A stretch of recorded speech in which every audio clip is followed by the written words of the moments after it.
What is economics?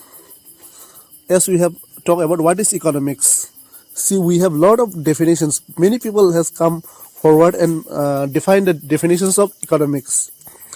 We can we can merely define the economics in various way, but here we are mean but here you see we will I will just relate to Lionel Robinson. I will just follow his definition because I find it means much better with or feelings much comfort with this definition. Okay, let's go to the definition. Economics, na? It is the science which studies humans' behavior as relations between ends and scarce means which have alternative use. As we have already spoken earlier that economics is a subject that deals with the human behavior and their ends and always finding alternative alternative solution to a scarce resource, right? Human behavior differ from person to persons and their ends also differ from person to persons. Human needs or end can be unlimited, but resource cannot be unlimited. Resources are always limited.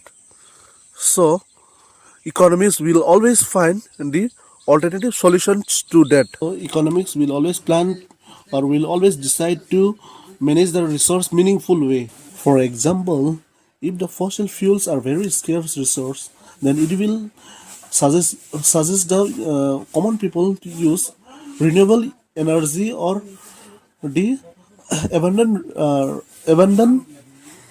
abundant resource, that is solar energy or the hydro energy in alternative to fossil fuel. We will go to the next slide, that is origins of economics. The word economics derived from two Greek words, okio and the other one is nomis, which mean a house and to manage. So okio means a house and the nomos means to manage. In simple word, we can say that it is purely management of house. And the second point we go, that is economics has originated in 1776 with the publications of Adam Smith's book, that is an inquiry into the nature and causes of wealth of nation. Firstly, when economics was originated, we merely don't call it as economics as a subject, but it is called as political economics, economy.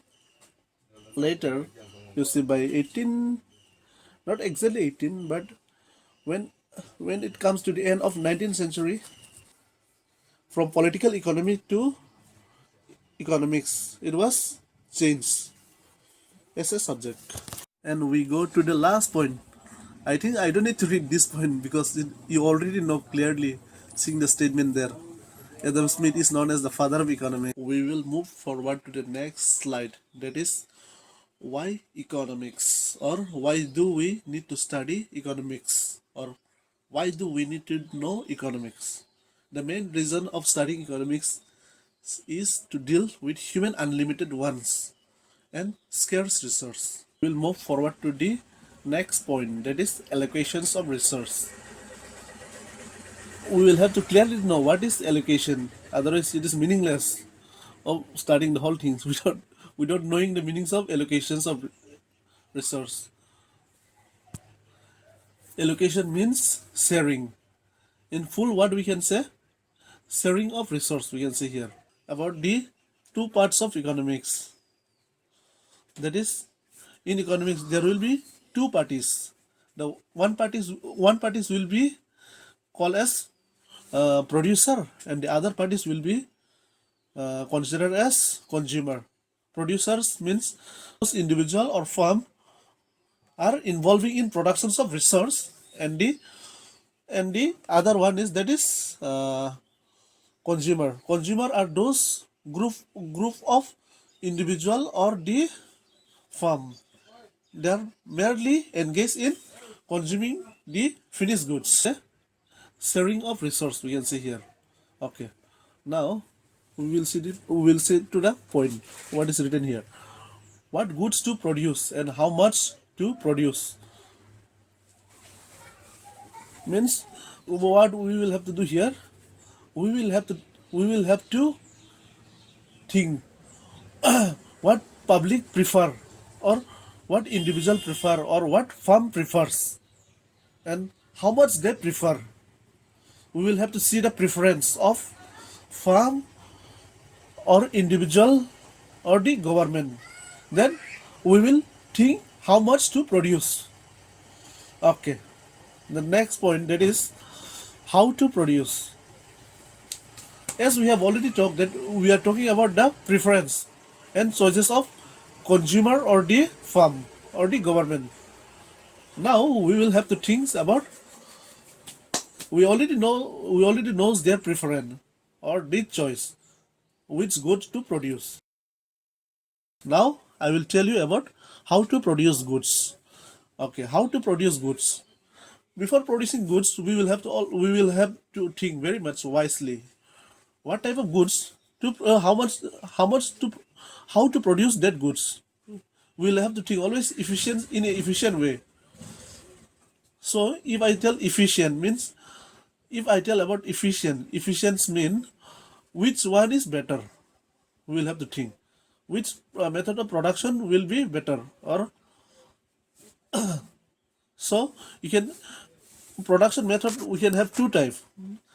First one is labor intensive type of production method. The other one is technology intensive type of goods. So we will have to prefer which one will be more efficient to produce goods. So as an economic agent, you cannot say that labor intensive type of production will be more helpful to the economics, or the technology intensive type of production is better, because it depends from economy to economy, means from country to country. Suppose if the country has a larger sections of population, they can choose what type of method they will prefer. They can go to labor intensive. And if and we can take the second case, that is the country having a very low population. So for them it will be more efficient if they use technology intensive type of productions method.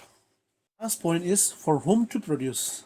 This is the biggest problem in our economics, what we are facing. We used to say that our country is poor, their country is poor, the other countries is poor, my state is poor. This is absolutely common. What we see in today's world. See, we have produced, we have already chose what type of goods to produce and how to produce. We have chose everything, but after production, we'll have to think. We'll have to think about the distributions of resource or the goods, right? Otherwise, it is meaningless to produce that goods. Distribution is the main problem in our society. So, how can we solve that distribution problem? Distribution problem is very much important in our economy. Countries can produce ton and ton of rice, but if the distribution system is not good in the country, so it is meaningless to have to produce that tons and tons of rice. So, in order to break that barrier of that problems of distribution, there must be a proper systems or channel through which the produced goods or the goods can be distributed to each household equally. Thank you guys for watching my videos. I hope every one of you understood my video very well. If not, you can go for more details. That is the book from which I have preferred. That is Saraswati Introductions to Microeconomics, written by Dr. Depa Sri.